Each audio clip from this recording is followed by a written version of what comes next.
Dimorfismo e seleção sexual. Você sabe o que é ou já ouviu falar? O dimorfismo sexual são as diferenças existentes entre machos e fêmeas, que podem ser primárias como os órgãos reprodutivos ou secundárias como cor das penas, da pele e de estruturas externas, jubas, estruturas ornamentais, o que é comum em várias espécies de vertebrados e invertebrados.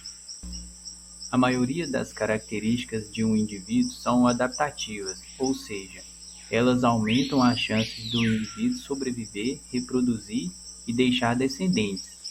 Mas existem algumas características morfológicas que parecem fazer o oposto e não são explicadas pela seleção natural, como a cauda do pavão ou as estruturas exuberantes das aves do paraíso. Essas estruturas, além de chamar a atenção de predadores, parecem requerer um alto gasto de energia, além de poder dificultar o transporte. A maioria dessas características é encontrada nos machos. Mas por que então estas características desvantajosas para a sobrevivência, os caráteres deletérios, se fixaram nessas espécies? Por que não foram eliminados por seleção? E por que frequentemente nos machos? Bom, é aí que entra a seleção sexual, que é a seleção que atua na competição entre indivíduos do mesmo sexo e espécie por outro indivíduo do sexo oposto.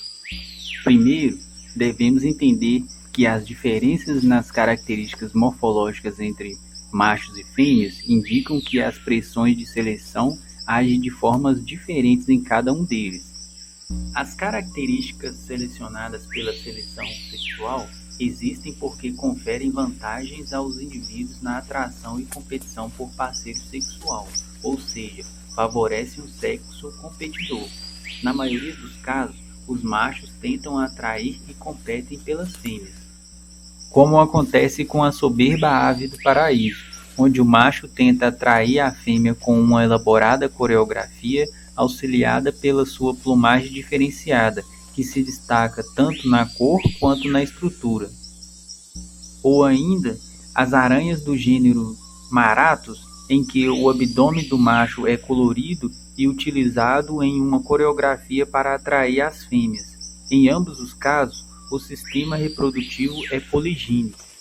Mas existem espécies em que as fêmeas competem pelos machos nos sistemas de acasalamento poliândrico, como o caso das aves pisa-nágua de bico grosso, onde as fêmeas são quem apresenta coloração chamativa que atrai os machos, mas somente na época de reprodução. A seleção sexual atua mais fortemente em espécies poligâmicas, onde o indivíduo copula com vários indivíduos do sexo oposto no mesmo período reprodutivo, seja no sistema poliândrico ou poligínico. Quanto mais parceiros atrair, maior será seu sucesso reprodutivo. A parte que fica a cargo de selecionar o parceiro não tem gasto energético com a atração, mas normalmente investe sua energia no cuidado com a prole. É importante ressaltar que as características selecionadas na escolha do parceiro sexual não vão conferir necessariamente vantagens aos indivíduos que as escolheram, mas à sua prole.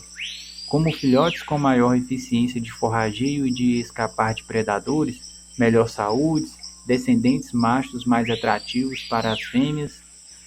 Mas como acontece essa escolha? Os indivíduos pensam nas vantagens? A parte que fica a cargo de escolher, que normalmente são as fêmeas, tem preferências diferentes comuns da variação intraespecífica, ou podem não ter preferência alguma. Aquelas que têm preferência por características do parceiro que confere vantagens à sua prole, têm maior sucesso reprodutivo, pois sua prole sobrevive por mais tempo e pode deixar mais descendentes. A prole fêmea herda a característica de preferência de escolha de parceiro sexual, levando com o tempo a um padrão de escolha de parceiros na população. A característica de escolha preferencial por fêmeas e o fenótipo de preferência nos machos aumentam na população, levando à sua fixação ao longo das gerações.